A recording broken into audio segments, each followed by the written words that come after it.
Good morning, and welcome to what I think is our third, not necessarily or ready for primetime speakers. This is hosted jointly by Bethel University Faculty of Development of College of Arts and Sciences and the Friends of the Library.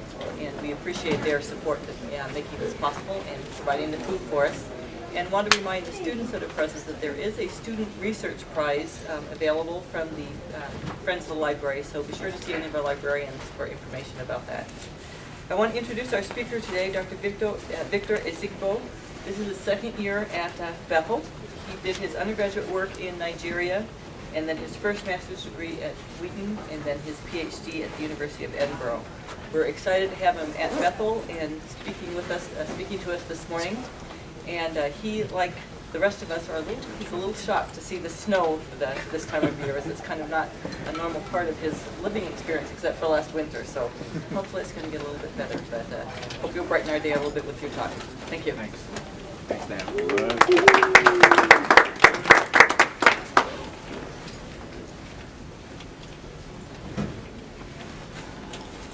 Thank you very much, Dan. There are two things, two advantages of presenting under not necessarily ready for prime time. The first one is that if you ask me a question that I don't know, I will simply say work in progress. But on a more positive side, though, I do hope to generate conversation, because what I'm going to talk about today is very close to my heart, and I do hope that we can continue the conversation here and outside of here. Religion and divine presence. I'm going to do three things today. One is to give you a little bit of background to this paper so that you can understand the context. And then I'm going to look at two important African theologians and the models they have developed on how to appropriate Christianity in Africa. Two of them I don't like very much. So I'm going to try to articulate a particular new model that I'm developing.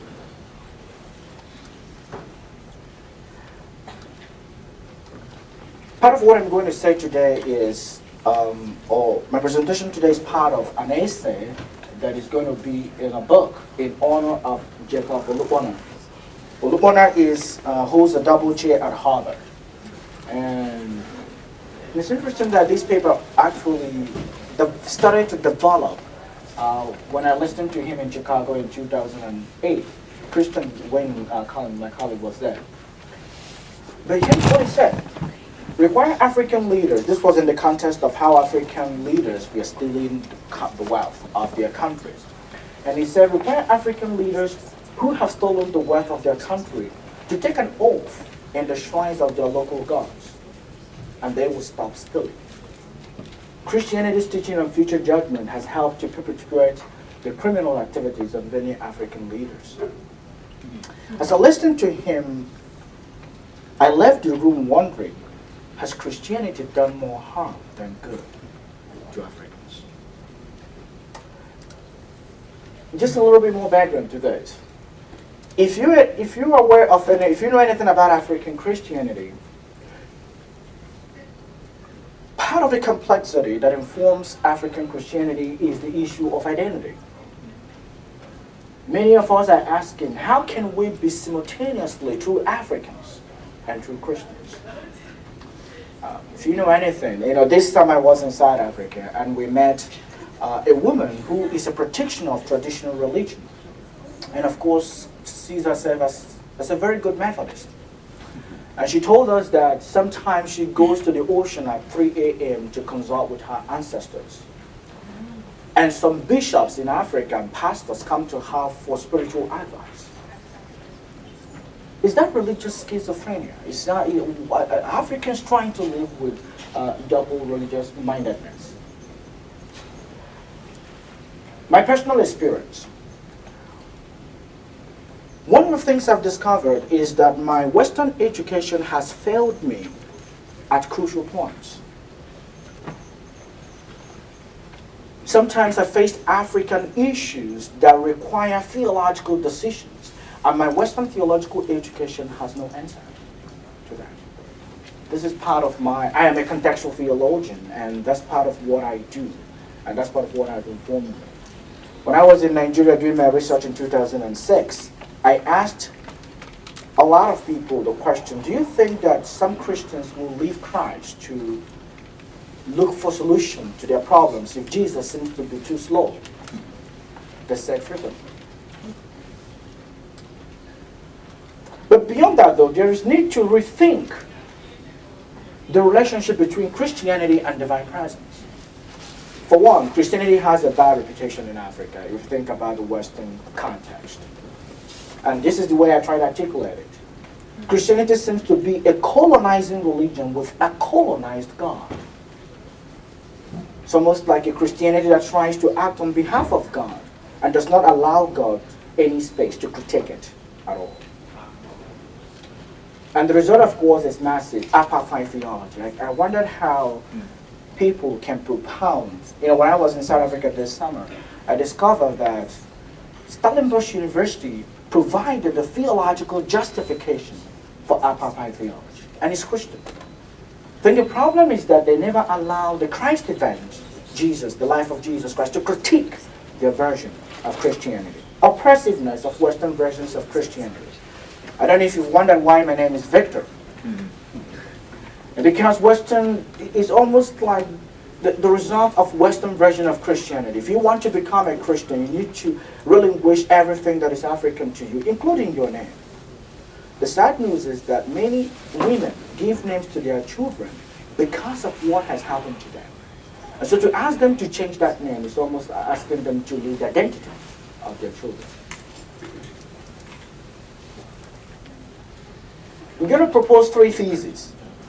In order to actually appropriate the Christ event, I argue that we must construe both religions, Christianity and African indigenous religions, as asymmetrical and symbiotic in their roles as the mediated vehicles that underlie African Christians' perceptions of divine presence. 2, we must construe both religions as subject to the same external reference, namely the Christ event. Christianity has to be subjected to the critique of the Christ event. And 3, we need to rethink the relationship between divine presence and revelatory manifestations and religions. In the last part of this presentation, I'm going to unpack some of these issues. For some of you, I'm not going to spend time to talk about this, but for many of you who don't have any understanding of African indigenous religion, I just wanted to give you some kind of thing to think about. Nobody actually knows how it started. It doesn't have a founder. And so many theologians have agreed that it emerged as a response to divine presence. I have seen some people who saw me and said, "Oh, you're from Nigeria. I know this guy in Ghana. I don't know if you know him." It's simply bad geography.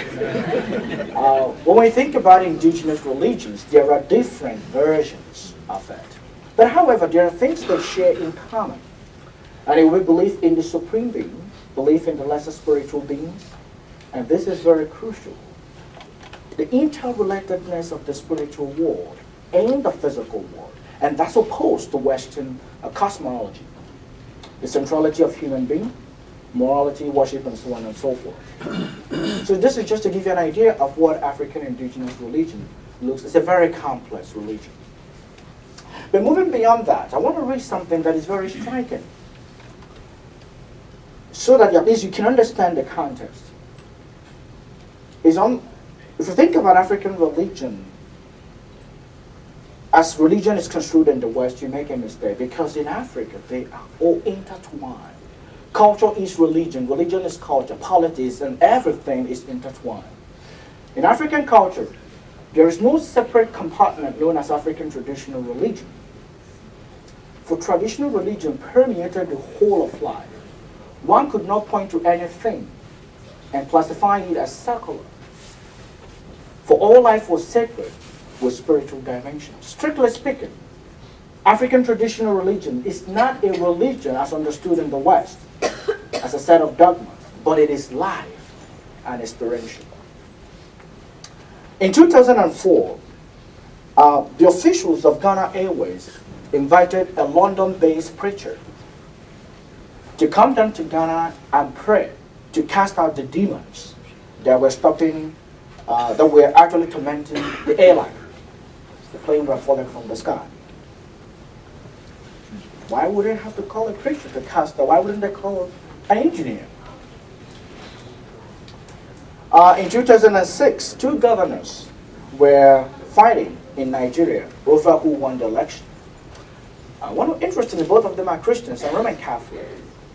One of them said that he was willing to forgo the election if the other was willing to go to Rome and take an oath in the presence of Pope.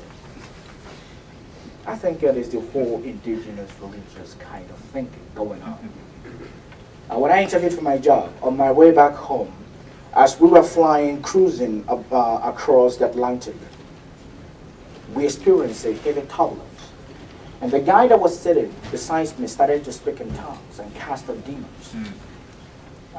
As a young scholar from Edinburgh, that struck me as strange. And after that, I asked him, why were you speaking in tongues? And he said that he was casting out the demons that was responsible for that. The interesting thing about this is that this guy lives in the US. You don't have to go back to Africa or Asia to engage these things. They are living with us here. The interesting thing is that they have come with their gods with them. And so an African theologian, we have to wrestle with this. What do we do with that? Two important theologians I'm going to explore, to give you an idea. These two theologians, interestingly, are Nigerians, but they have remained very famous for African theologians or African theological scholarship. Brother Jido is a Methodist. He's the guy that, one of the reasons why I chose him is that he started with what is considered conservative and moved to the other end of the purely liberal, religious pluralistic view. According to him, in these two books, by the way, this was a product of his PhD dissertation at London, and this was his attempt to do contextual theology. Olodumare, God in Yoruba. Olodumare is God in Yoruba language. Yoruba is one of the languages of Nigeria, three major languages of Nigeria. But in this book, he argued for a fulfillment model. His argument is that Christianity fulfills the religious aspirations of indigenous religion. The consequence, of course, is Christological. This is one of the reasons why I like him, because I'm Christological too in my theological thinking. He argues that a Christianity that is designed for Africa and that follows this model must be Christological. It has to construe Jesus as the universal Lord.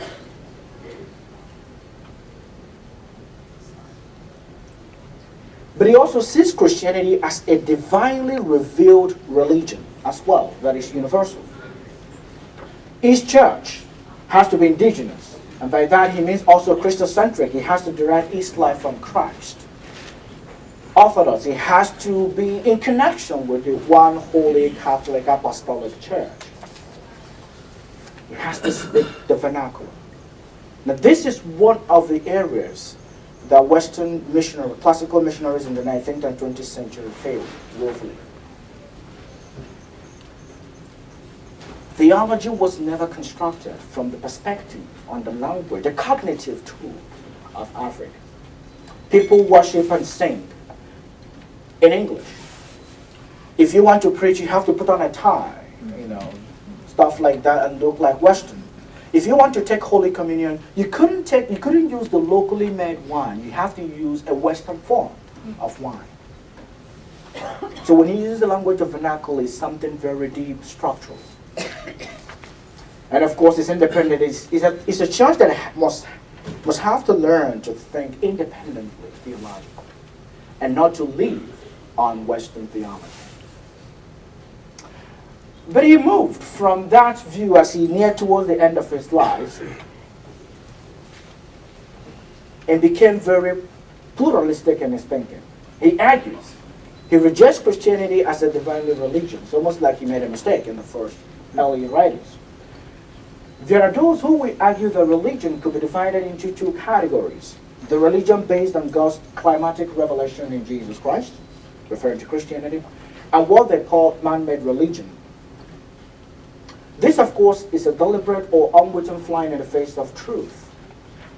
If revelation indeed means God's self-disclosure, if he has left his mark upon the created order and his witness within man, then it follows that revelation cannot be limited in scope, and that it is meant for all mankind, all rational beings, irrespective of their race.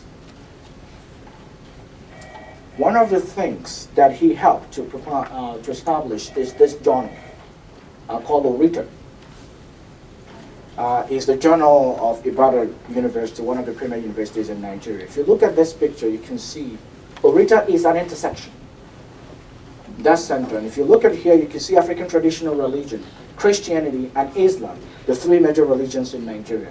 The interesting thing is that all of them lead to one place. God, all.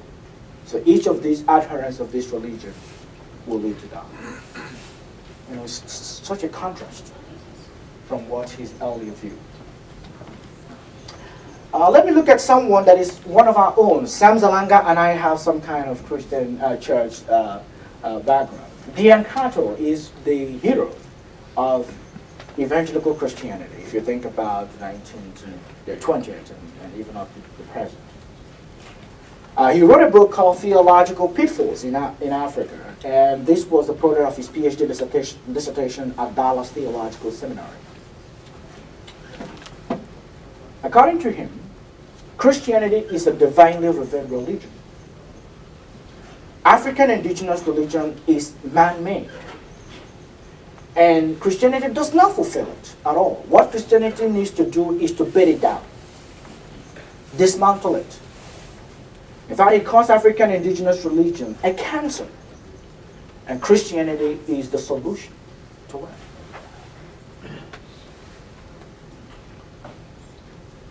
If Billy Graham actually wrote the foreword of this book, and in it he actually said that Peter and Jude would have written the same thing.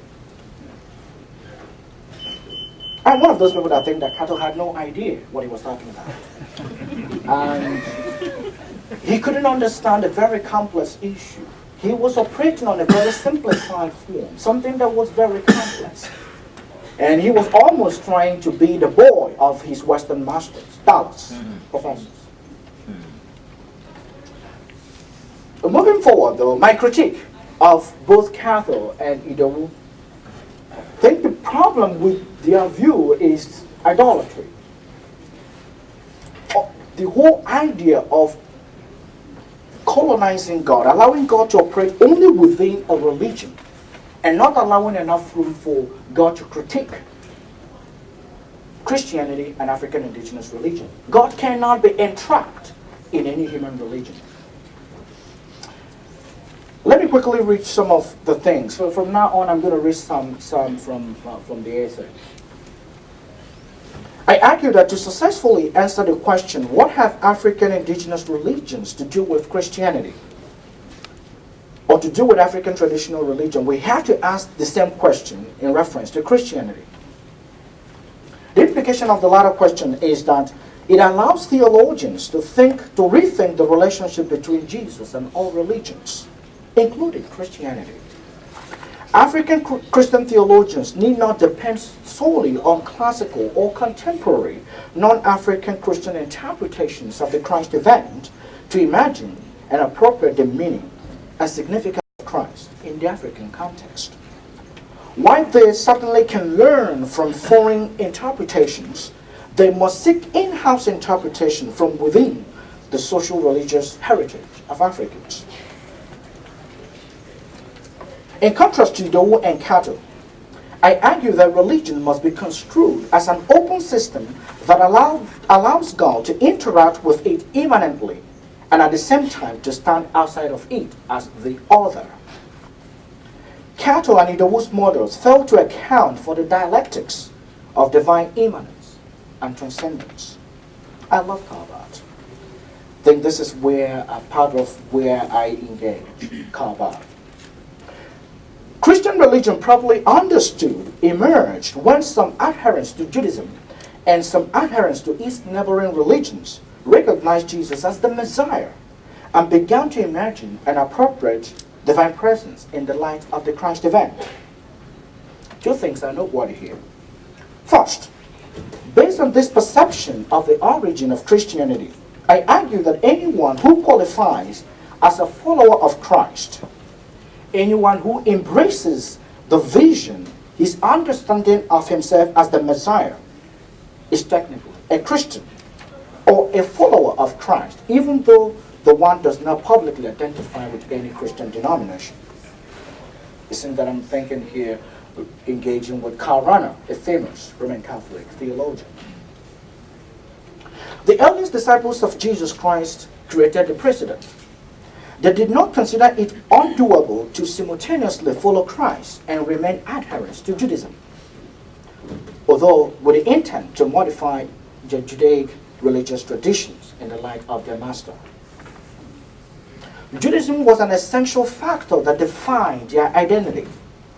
Jesus did not require them to abandon their religious tradition as a prerequisite for becoming his followers.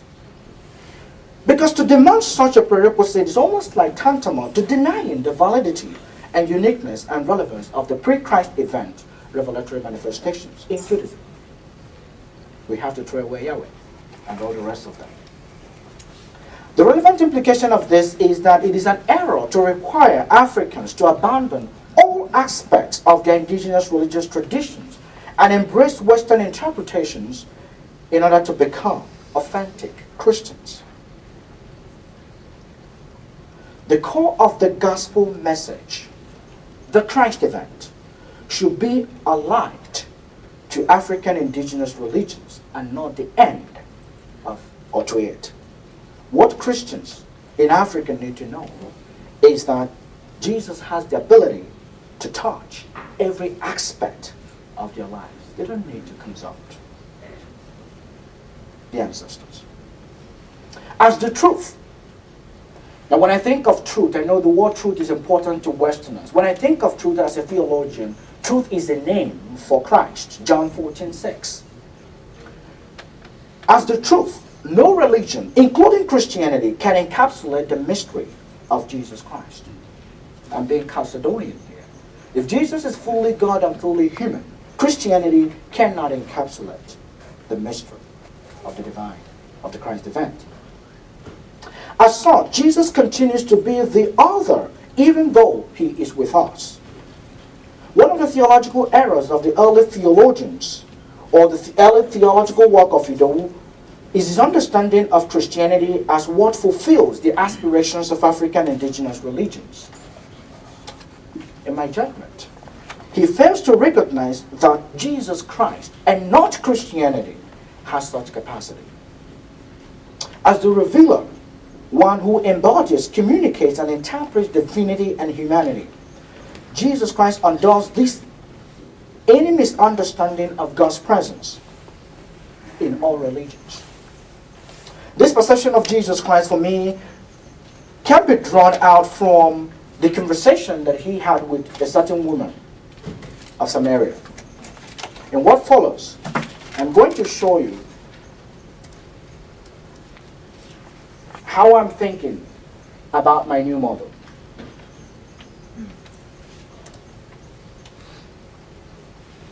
Christianity is a religion that tries to have access or to engage divine presence through the Christ event. But one thing that is crucial to my paper is that it is important to recognize that Christian religion is not the Christ event. And Christ event is not Christian religion. Well, in African traditional religion, they try to engage the divine or divine manifestation through the religious heritage and ancestor code and so on and so forth.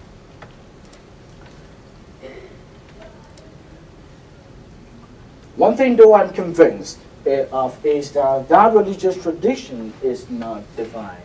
It's an attempt to interpret divine revelatory manifestations. Unlike the Christ event though, Jesus is divine revelation. is divine presence. And this will become clearly when I talk about the conversation he had with the woman of Samaria. And as such, he has the capacity to critique both Christian religion and African indigenous religions. One of the things that I believe strongly is that in order for African theology to become relevant to Africans, we must allow the indigenous traditional religion to enrich our Christian theology. There are a lot of things we can learn from it. The closest we come to Jesus' theology of religion is this conversation with a certain woman near Jacob's well in John chapter 4, 4-26. A careful examination of the contents of the conversation reveals two different religions, namely Judaism and a religion of Samaria, in direct confrontation. The confrontation stands out vividly in one of the comments of the woman. Our fathers worshipped on this mountain, she reminded Jesus. But you Jews claim that the place we must worship is in Jerusalem. The lengthy response of Jesus to the woman's comment is most revealing. It is in this response that he provides a clue to what I consider his theology of religions. He makes two important theological observations in 4:21-24. First, he reminds the woman that divine presence is neither entrapped in Jerusalem nor in Mount Gerizim. Second, he reveals to the woman that since God is spirit, his true worshippers can only worship him in spirit and in truth. But what are the theological implications of this? A few of them are noteworthy, at least for the context of my paper. First, Jesus endorses the assumption that God is localized or entrenched in a given religion. He criticizes the attempt of the Jews and Samaritans to entrap God in their religions. For him, both Jews and Samaritans are guilty of inadequate theology for perceiving God in the ways that strips him of his ability to simultaneously interact with and distance himself from human religions. Jesus was preparing the ground to reveal to the woman that he is indeed the chosen one in whom God has definitively revealed himself in human history. The adherents to Judaism are therefore mistaken to assume that they can control or encapsulate divine presence. It is God, and not any particular religion, who has the capacity to decide how and where he is to be worshipped. Historically, Christianity is guilty of the same religious errors that Jesus criticizes. Many Christians continue to construe Christianity as the arbiter of divine presence and its interpretations in other religions. The construal of God in Christianity in most cases has reduced him to the status of the colonized. We have divested him of the right to decide on who is and who is not the object of his mercy and the recipient of his salvific work. It is only God that can make the call, not us. I think that Christianity impersonates God if it assumes that it can encapsulate divine presence and therefore has the sole right to act on behalf of God in matters of religious aspirations. I think this mindset was evident in Idewu's theology.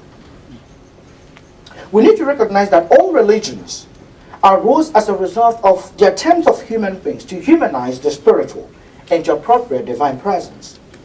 They are contextualized, ongoing, and mutational expressions and aspirations of God's revelatory manifestations.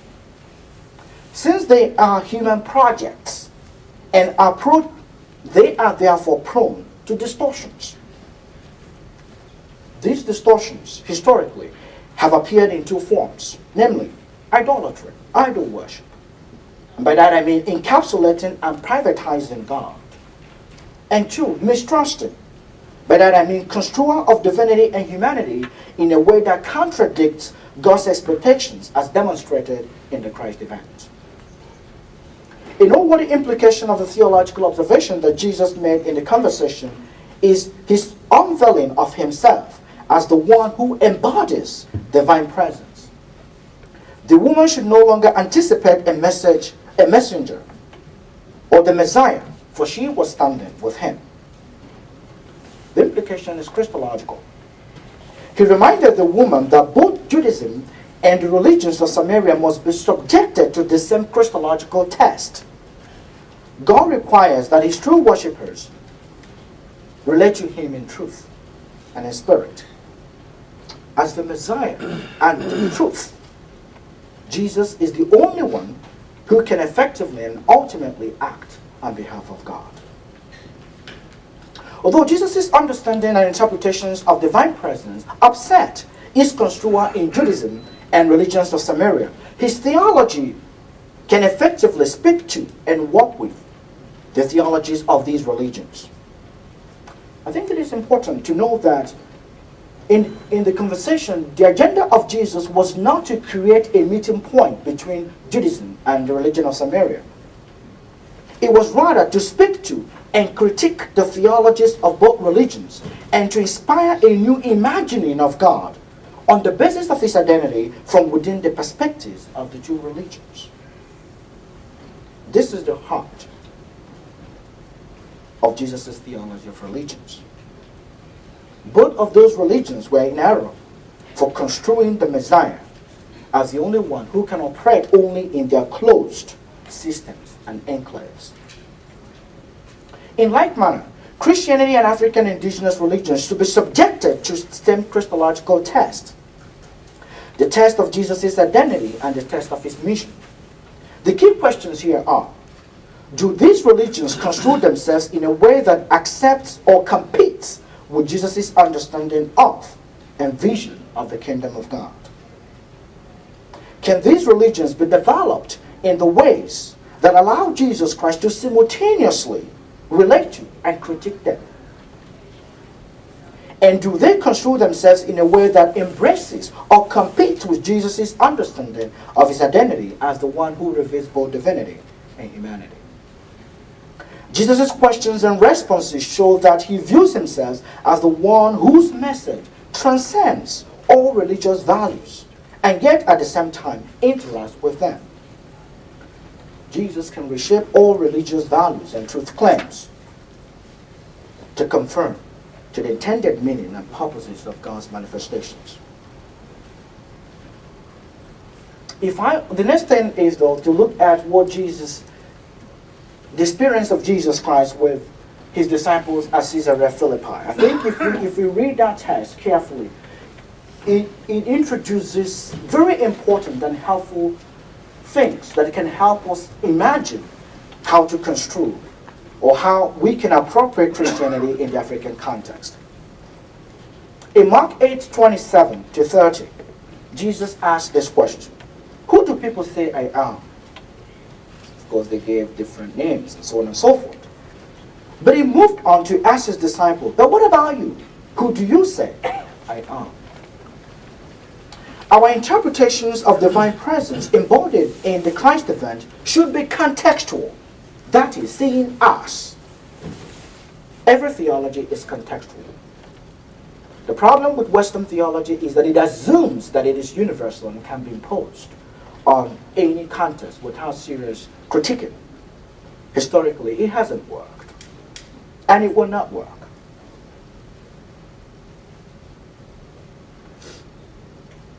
Jesus expects us to engage him from within our own context.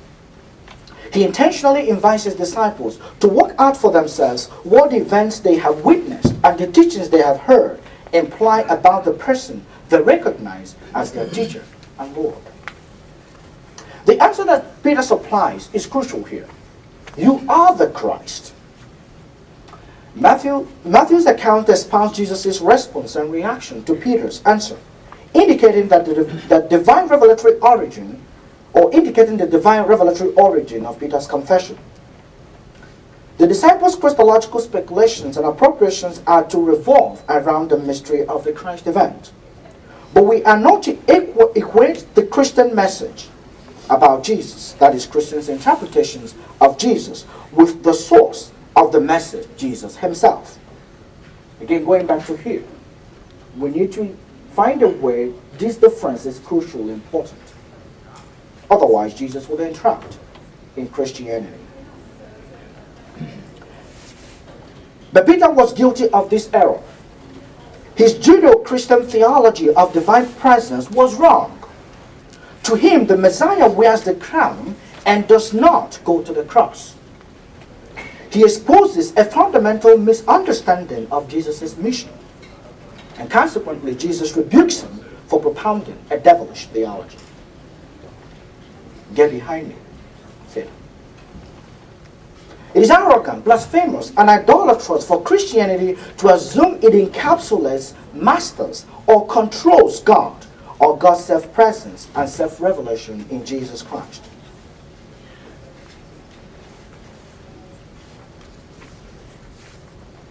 It's important to remember that our interpretations of divine presence are mediated, and as such, they fall short of the glory of God.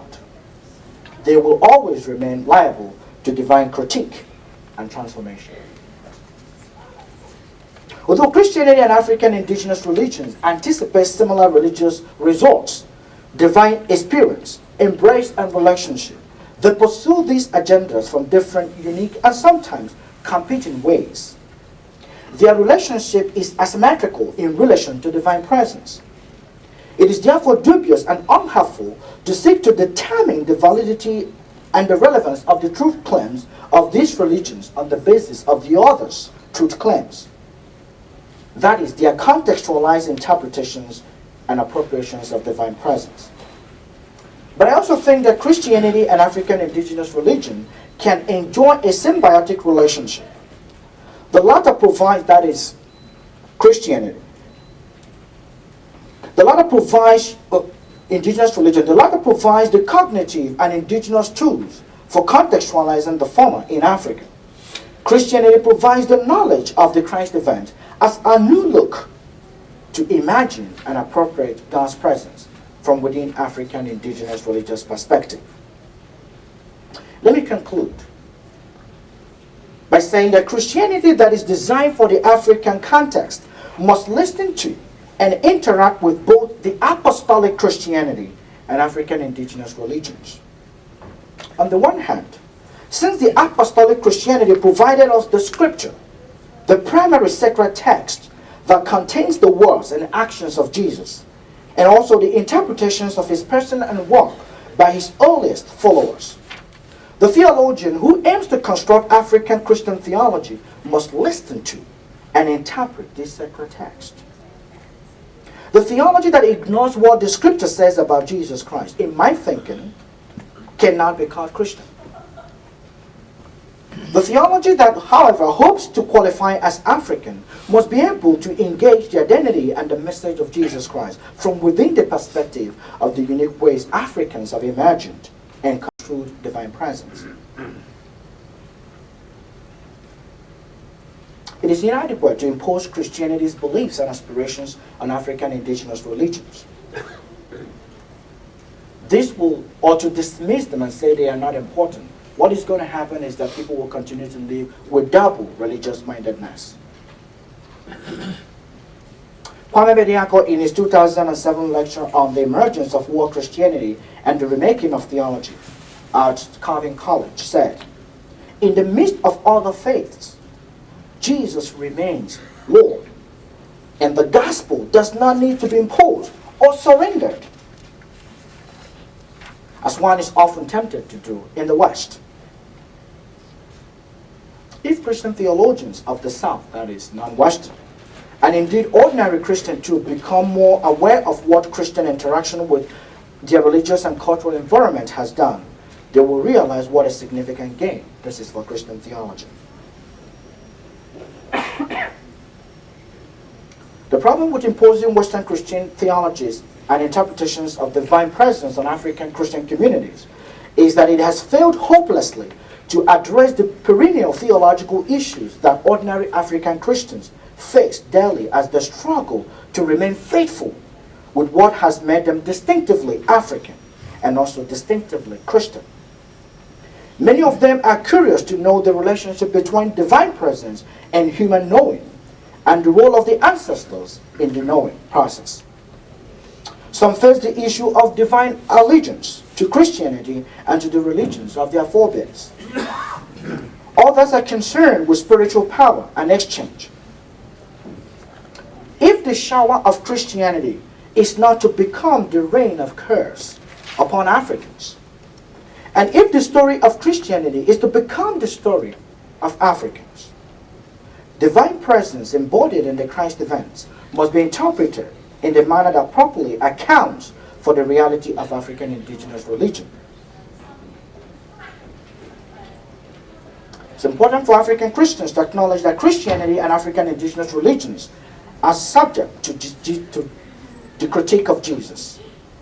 In the matters of contextualizing Christianity from within the vantage point of African indigenous religion, the Christ event, and not Christianity, should be allowed to function as the arbiter of divine presence. The interpretations and appropriations of God's revelings or revelations in Christianity should be reimagined in the light and the person and teaching of Jesus Christ. Thank you very much.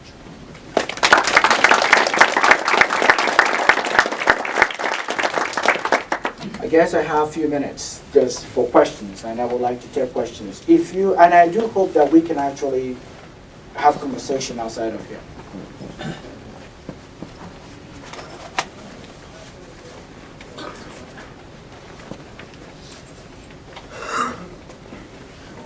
So for those of us who only know Jesus through a Western theological context, how can we check ourselves, rid ourselves of the constraints of the Western framework?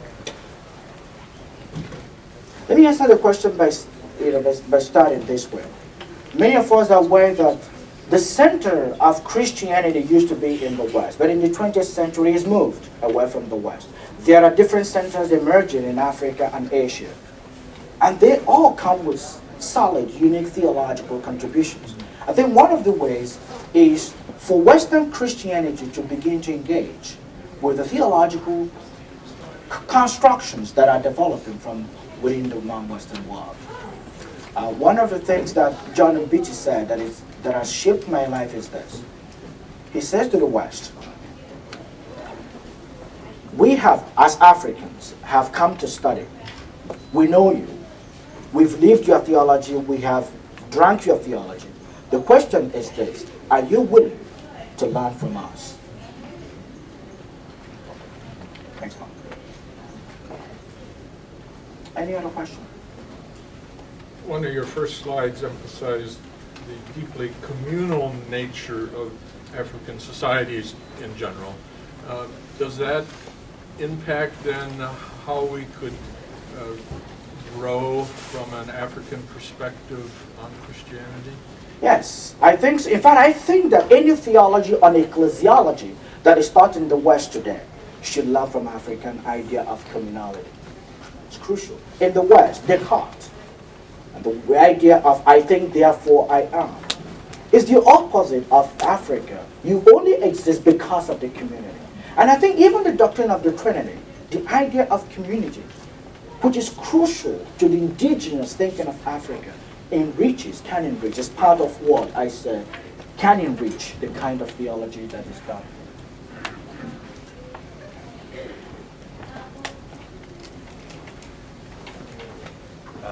Christ's event is not the Christian religion. I think all of us can, with a quick look back at church history, find a lot of places we want to say amen to that. Once we make that distinction, I'm wondering from your perspective and your model, what content, once those two are divorced, what content can we give to the Christ event, or where do we find that content that is stable, by which now to turn back and critique both the Christian religion and the ATRs? Where do we get that content for the Christ event? Well, the first thing I need to say is Scripture. Of course, you need to interpret that. That's why I said that The apostolic Christianity provides that for us. And any theology that does not engage that cannot become Christian. But let me also go back and say that when it comes to that, I am Chalcedonian and not Nicene. If you know anything about Nicene Christology, it defines very tight perimeters. The Chalcedonian has a broader field where some of these things can be imagined. So yes, and it's a very complex process. And I think we also should leave enough room for fresh imagining and discovery. Some of the things that are called orthodox today may not make sense to our own context. For example, when I teach the doctrine of Trinity and use the terms like homoousios and homoiousios of the same substance, many of my students have no idea because they can't make any connection with contemporary Western way of thinking. I challenge Western theologians to find creative ways of re-explaining the same thing. So scripture for me is crucial, but of course, it has to be interpreted. Did I see someone? We have time. I was just wondering, kind of along the same lines as Pauletti, but in a different vein, what prompted you to make the distinction between the Christ event and Christian religion?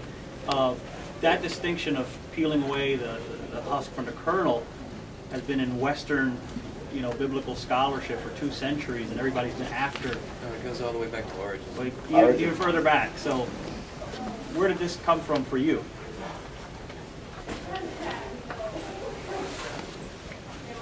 A lot of things. As a contextual theologian, I have learned so much from different theologians. For me, though, I have learned more from African theologians.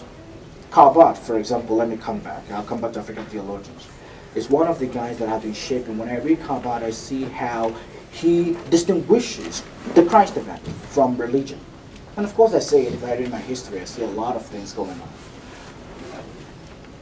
But my personal experience as an African thinker and one who has read African theologians and the experience of how contemporary Christianity has informed or even endangered the life of Africans have made me to go back.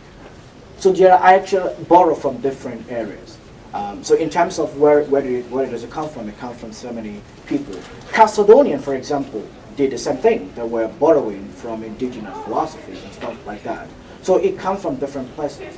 But in more contemporary terms, I'm engaging more of African theologians like Pambedia, Kobiti, and so on and so forth. I think our time is up. And please feel free to continue the conversation with me.